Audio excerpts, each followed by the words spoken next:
The American dream as we know it is dead. How are we supposed to buy a house when my rent is going up another $195 a month? If you want cheap rent, is your roommate is probably going to be rats and roaches. In this video, we're going to talk about how Gen Z and millennials are still staying with their parents up to 30 and beyond. This is something that we've been seeing happen more recently with the crazy requirements that these landlords are requiring.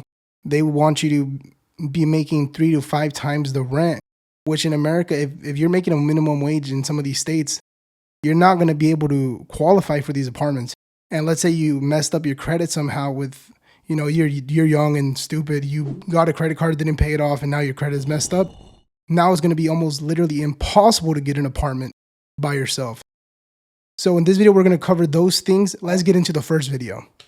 Hey, how do you live in an apartment by yourself? No, actually, how do you do it? Okay, because I just graduated college. Okay, and so I thought, hey, I'm going to start my journey. I'm going to get my first apartment by myself post-grad. So I applied for an apartment that's $3,000. I know that's bougie, but the thing is, I'm moving to Los Angeles, and that's kind of like the medium there. Okay, same thing if you're moving to New York City. Same thing if you're moving to Miami. Either options, I'm moving to LA. So I applied for an apartment that is $3,000, right? Get that. They want bank statements that not only show that I make 3 times that amount, which usually, for context, it's usually that you make 2.5 times the amount, okay? Not only that, it's a full 3, okay? They want to make sure I can do it annually. So let's do some math real quick. It's $3,000 for the rent, okay? Times 3, because I need to make sure I make 3 times that amount, times 12. Want to guess how much that is? Do the math real quick. $100K. The thing is, this system is not sustainable. There has to be a correction, and I know it's going to happen soon. I don't know when, but it's just a matter of time. The correction will happen soon in America. It might be 2025, 2026, or 2027. I don't know. But the thing is, it's going to happen. And I made some calculations. If you live in Texas, the minimum wage is $7.25. If you are working full time for the full month in Texas minimum wage, your take home pay is going to be $1,000 flat, which is ridiculous. The reason I say that is ridiculous is because the average rent in Texas is $1,200. That takes you out the game. You're not even able to rent on your own. This forces you to get roommates, and that's your only option. It's that or live with your parents. And the whole point of leaving your parents is to live on your own, which you don't even have the option to live on your own. You're going to have to forcefully live with roommates. And that's the only option you have. And that's very sad because if you're working full time, you should deserve to live in a place by yourself. But that's not the case. Hopefully this will be different in the future, but it's not looking any better, guys. Let's get to the next video. So I got a letter from my apartment complex to Miss Rachel Peterson Connolly. I'm not gonna read the whole thing, but basically if Ty and I choose to renew our lease in August, it's gonna cost us $4,008 a month. We live in a 2-bed, 2-bath in South Denver. Just so you don't think I'm making it up, we would be paying almost as much as my parents do for a 7-bedroom, 11-acre house. Colorado, y'all are on some crack cocaine. Colorado is indeed on crack cocaine.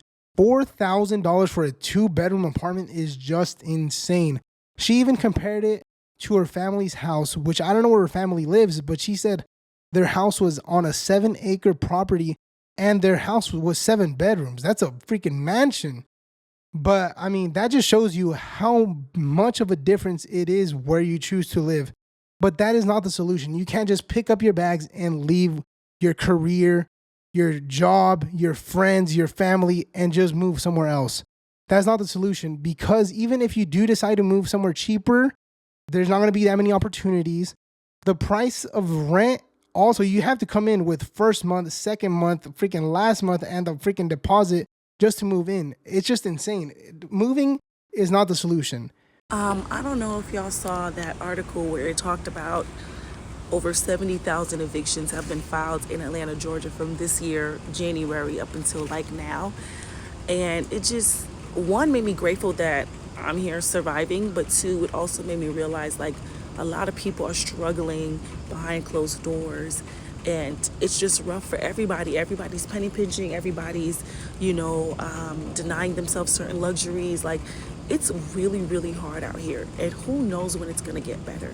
I was talking to my friend and I was like asking her what she thought about it, because she did leasing, and she was saying like there really does need to be some rental control here in Atlanta just alone, where it's just like a 1-bedroom 600 square feet, it's costing like $1,900, and people are being forced to pay it, and your safety is being questioned, because it's just like, if I do take the whatever is the cheaper apartments now, which the cheaper apartments, shit, they ain't too cheaper priced than the luxury apartments. So it just made me realize, like, damn, like, we're really living in some harsh times, and it sucks to be an adult around this time, because it's like, damn, like, you can't do anything out here. You can't find a car, can't find a decent job, you can't pay your wages. It's just like, it's always something. She's right. It is always something. There's always something going on. Nothing never can go right. And that's just life. Something always happens. You get a flat tire. You get to work late. Your boss tells you crap. Something always goes wrong. Prepare for the unexpected, because anything can happen at any moment. You can lose your job. You can get in a car crash. Shoot, you might not even be able to make the next breath. And thank God for where you're at. That's the most important thing. And she's not wrong. You're literally picking between safety and luxury. There's no in between. Like, you're either going to live in the ghetto, which, prices are going to be a little bit cheaper, but they're not even that much cheaper than the luxury apartments they're saying.